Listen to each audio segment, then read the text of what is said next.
जादुई सफेद घोड़ा और काला चीता। एक घना जंगल था।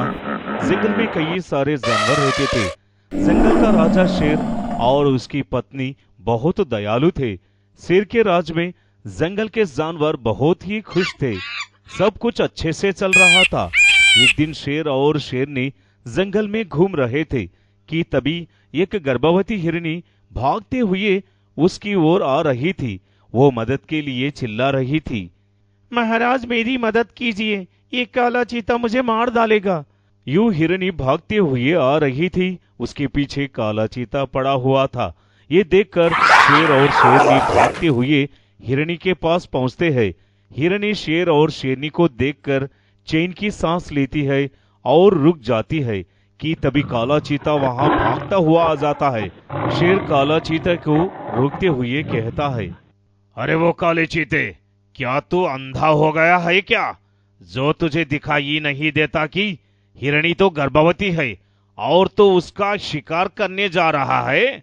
देखो, मैं गर्भवती हिरणी का शिकार करूं और किसी का करूं, इससे तुम्हें मतलब मेरा शिकार के बीच नहीं पड़ते तो अच्छा है।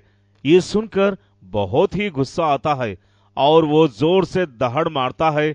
शेर की दहाड़ से काला चीता डर जाता है। तुम्हारी हिम्मत कैसे हुई मुझसे वैसे बात करने की? मैं इस जंगल का राजा हूँ और मेरे होते हुए किसी मजबूर पर जोर कर रहा है, ये मैं नहीं देख सकता हूँ। ये कहकर शेर काले चीते पर हमला करता है। काला चीता शेर के गुस्से को देखकर डर जाता है।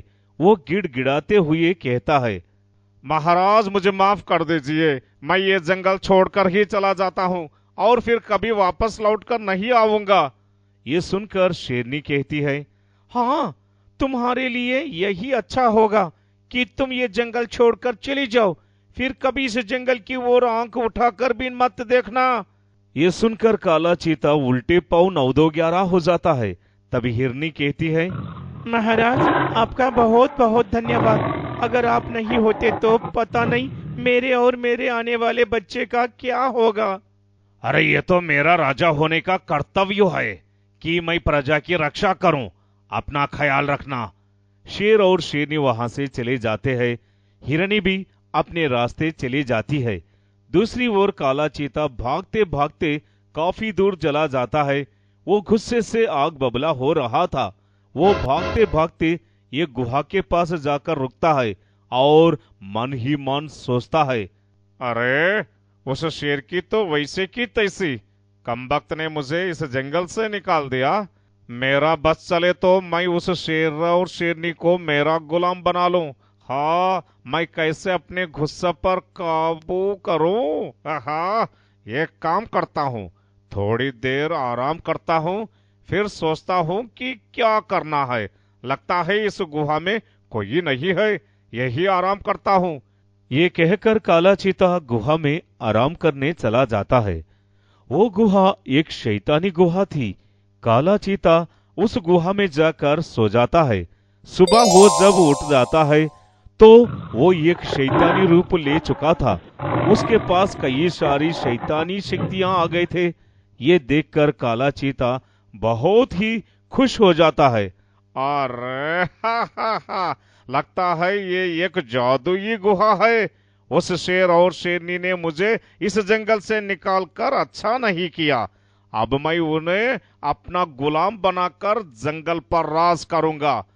ये सोचकर काला चीता वापस जंगल की ओर मुड़ता है और वो जंगल में दहशत मचाने लगता है। जंगल के सारे जानवर इस काले चीता के नया रूप को देखकर डर जाते हैं।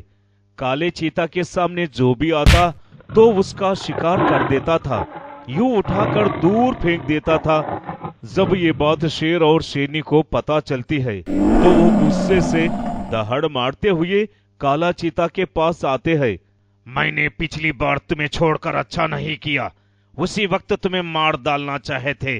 तुम्हारी हिम्मत कैसे हुई वापस जंगल आने की? हाँ महाराज, आप ठीक कह रहे हो, इस जैसे को तो जिंदा रहने का हक नहीं है। ये सुनकर काला चीता जोर जोर से हंसने लगता है। शेर और शेरनी काला चीता के इस बर्ताव से चौंक जाते हैं। वो उस पर हमला करते हैं। काला चीता अपनी जादुई शक्तियों से शेर और शेरनी को घायल कर देता है। काला चीता शेरनी को अपनी जादुई शक्तियों से कैद कर लेता है। शेर इतना घायल हो चुका था कि वो कुछ करने ही नहीं पा रहा था। ये देखकर काला चीता बहुत ही खुश हो जाता है। अरे वो हाँ शेर, आज से तो मेरा गुलाम है। अगर तो अपनी पत्नी की खैर करना चाहते हो, आहा, मेरे लिए अच्छा भोजन ढूंढ कर लाना, नहीं तो तेरी पत्नी को ही खा जाऊंगा। अरे नहीं नहीं, शेरनी को कुछ मत करना, मैं तुम्हारे लिए भोजन ढूंढ कर लाता हूँ। यूं शेर काला चीता के लिए भोजन ढूंढकर लाता है। काले चीता की हैवानियत दिन ब दिन बढ़ती जा रही थी।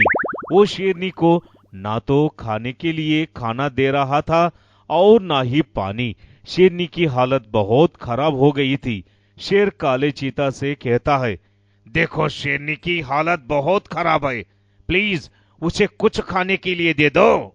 अच्छा, शेरनी की तबीयत खराब है तो ठीक है, मैं उसे मार देता हूँ।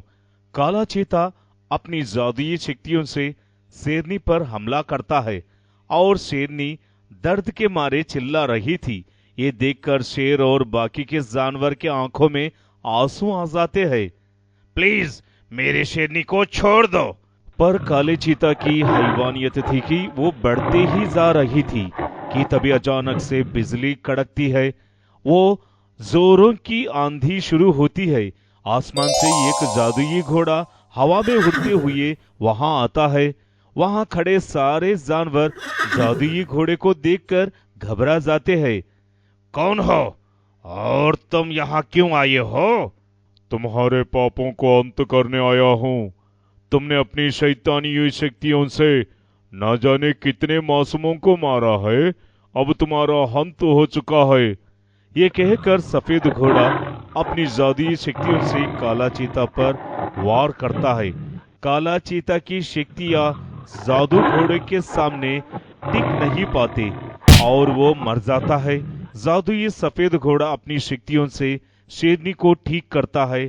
शेर, शेरनी और बाकी के जानवर जादुई घोड़े का धन्यवाद करते हैं। घोड़ा वहां से गायब हो जाता है। इस तरह से जंगल के सभी जानवर खुशी खुशी से अपनी जीवन बिताने लगते हैं।